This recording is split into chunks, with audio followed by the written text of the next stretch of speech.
Yes, my name is Steve Check. I'm from Southern California, and my question has to deal with kind of quality versus price.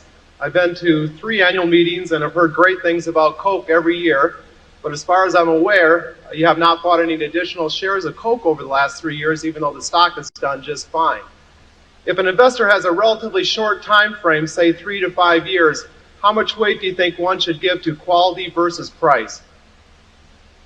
Well, if your time frame is 3 to 5 years, I wouldn't advise it being that way, because I think if you think you're going to get out, then it gets more leaning toward the bigger fool. The best way to look at any investment is how will I feel if I own it forever, and put all my family's net worth in it.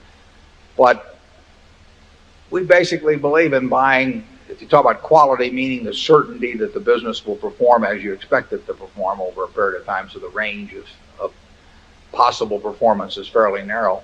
That's the kind of business we like to buy, and all I can say is that we like to pay a comfortable price, and that depends to some extent on what interest rates are. We haven't found comfortable prices for the kind of businesses we like in the last year. We don't find them uncomfortable in the sense that we want to sell them, but they're not prices at which we added to Coke one time about, 5 years ago or thereabouts, and it's conceivable we would add again. It's a lot more conceivable we would add and subtract.